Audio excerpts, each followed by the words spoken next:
بسم اللہ الرحمن الرحیم، اللہم صلی علی محمد و آل محمد۔ میں ہوں ناصر جٹ ناصر اور آپ دیکھ رہے ہیں ہمارا یوٹیوب چینل سیاست عبادت۔ آج جو آپ کے ساتھ 2-3 موضوعات میں نے ڈسکس کرنے ہیں، اس میں فرسٹ ہے جو کل سے سوشل میڈیا پہ بہت گرم خبر ہے، مفتی سعید صاحب کا معاملہ، عمران خان صاحب کے نکاح کا ایشو جو ہے۔ ہمارا دوسرا ٹاپک ہے حسین حقانی۔ حسین حقانی کون ہے اور اسے کیوں دوبارہ لانچ کیا جا رہا ہے؟ اس کے علاوہ ہم بات کریں گے پاکستان کے نظام عدل کے اوپر۔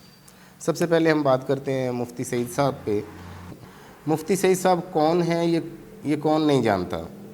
آپ کو مختصر تعارف دیتے ہیں مفتی سعید صاحب کا۔ مفتی سعید صاحب بھائیوں کا ایک مخصوص گروپ ہے جن کے وہ اعلیٰ کار ہیں۔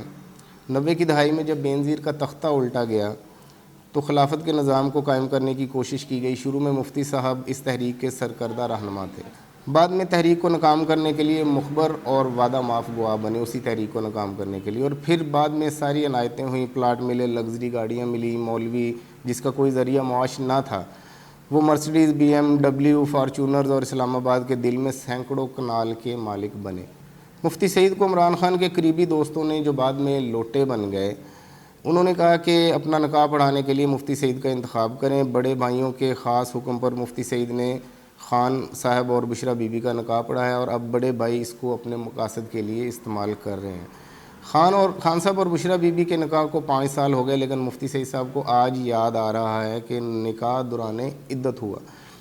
یہ اس لیے کیونکہ انہوں نے اسٹیبلشمنٹ کے پاس عمران خان کو نیا اہل کرنے کے لیے کوئی واضح دلیل ثبوت نہیں اور اس کو حربے کے طور پہ استعمال کرنا چاہ رہے ہیں۔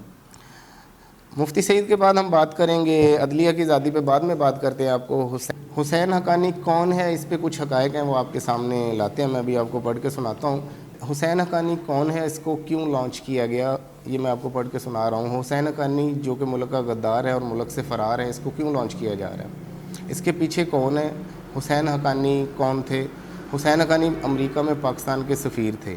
مئی 2011 میں آصف زرداری کی جانب سے امریکن ایڈمرل مائیکل مولن کے نام ایک خط لکھا گیا جس میں اوباما انتظامیہ سے پاک فوج اور ISI کے خلاف مدد مانگی گئی اور بدلے میں مندرجہ ذیل پیشکش ان کو کی گئیں۔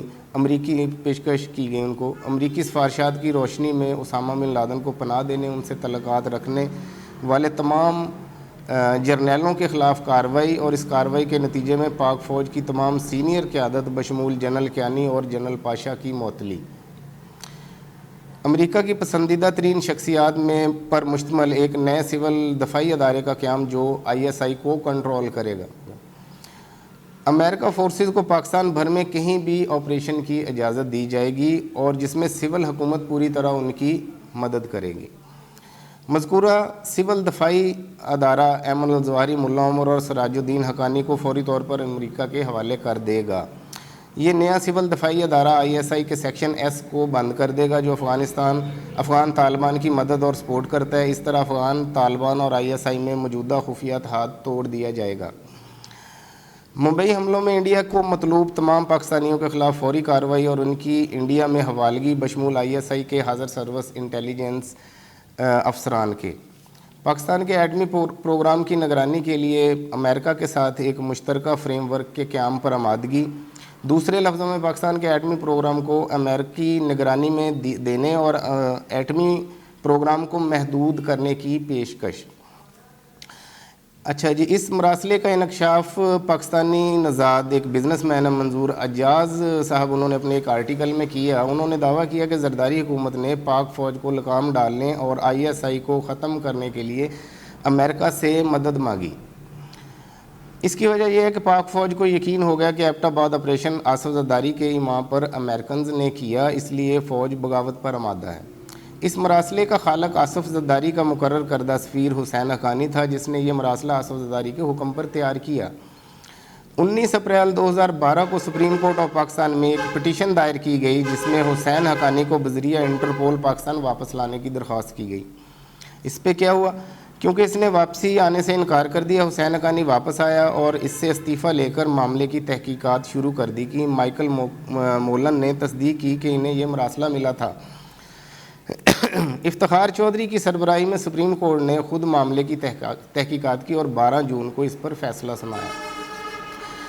مراسلہ فیصلہ تھا کہ مراسلہ حقیقت تھا اور اس کا خالق حسین حقانی تھا جو ملک کے مفادات سے غداری کا مرتکب ہوا ہے. حقانی کو سفیر مقرر کرنا زرداری کی غلطی تھی.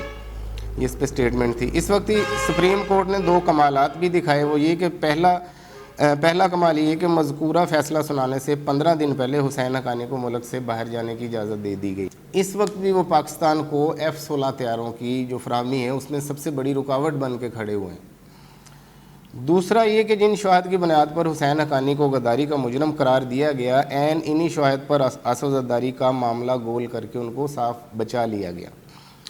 حسین حقانی کی وکالت عاصمہ جہانگیر نے کی. وہ مسلسل عدالتوں کے ججوں پر جانبداری کے الزامات لگاتی رہیں لیکن ان کے خلاف توہین عدالت کی کوئی کارروائی نہیں عمل میں لائی گئی.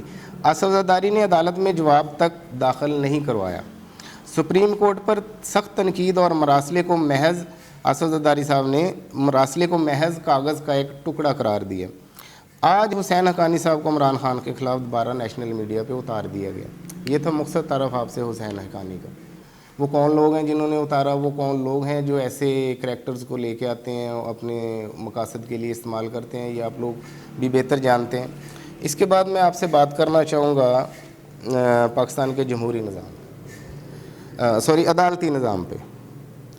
پی ڈی ایم نے جو ایک جنگ چھیڑ رکھی ہے، ایک سرد جنگ عدالتوں کو آپس میں تقسیم کرنے کی، ججز کی آپس میں ایک دوسرے کے خلاف لانچنگ کی، اور سب سے بڑھ کر جو الیکشن کا فیصلہ ہے جو بالکل آئین اور قانون کے مطابق ہے. ہمارے عدالتی نظام کو میرے پاکستانیوں کون نہیں جانتا؟ یہاں دادے کا کیس پوتا لڑتا ہے پھر بھی اس کو کامیابی نہیں ہوتی.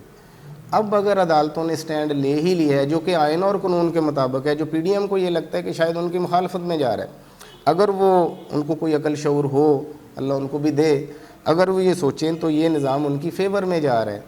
آج تو وہ آئین کو سبوتاج کر کے اپنی حاکمیت برقرار رکھ لیں گے کسی بھی طریقے سے، لیکن کل ان کا سیاسی وجود ختم ہو رہا ہے اور ہو جائے گا.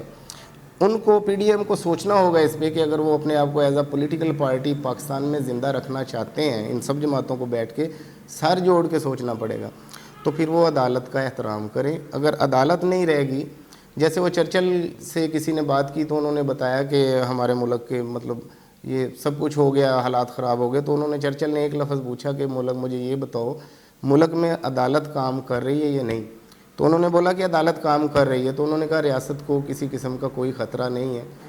اس پہ مولا علی کا بھی ایک فرمان ہے جو اکثر خان صاحب بھی اپنے جلسوں میں یہ بات ریپیٹ کرتے ہیں، وہ میں یہاں ریپیٹ کرنا چاہوں گا کہ مولا علی فرماتے ہیں کہ کفر کا نظام چل سکتا ہے لیکن ناانصافی کا نظام نہیں چل سکتا.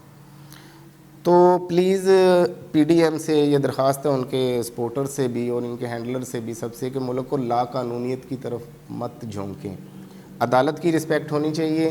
چیف جسٹس کا جو سٹینڈ ہے بالکل آئینی اور قانونی ہے، عوام اس کے ساتھ ہے، وکلاء برادری ان کے ساتھ ہے اس سٹینڈ میں. اور یہ ایک بہت بڑا سٹیپ ہوگا اگر ہمارے ملک میں عدلیہ باقاعدہ کام کرنا شروع کرتی ہے، آئین اور قانون کے مطابق فیصلے ہوتے ہیں، تو انشاءاللہ پاکستان کو ترقی کے راستے سے کوئی نہیں روک سکتا. پی ڈی ایم کو پہلے 3 رکنی بینچ پہ اعتراض تھا، اب ان کو 8 رکنی بینچ پہ بھی اعتراض ہے. انفیکٹ یہ ملک میں لا قانونیت، آئین اور قانون سے بغاوت چاہتے ہیں اور ملک کے نظم و ضبط کو خراب کرنا چاہتے ہیں. آلریڈی ملک بہت تنگ پوزیشن میں ہے، لوگوں کے گھر کے خرچے نہیں چل رہے، لوگ جو زکوٰۃ دینے والے ہیں اب وہ زکوٰۃ لینے والوں کی صف میں کھڑے ہو گئے ہیں. یہ کسی بھی صورت الیکشن میں نہیں جانا چاہتے، یہ ملک میں دنگے فساد کروانا چاہتے ہیں، ملک میں لا قانونیت پھیلانا چاہتے ہیں. یہ بات ملک و قوم کے لیے اور عام عوام کے لیے تو خطرناک ہے ہی، خود ان کے اپنے سیاسی مستقبل کے لیے بھی زہر قاتل ہے.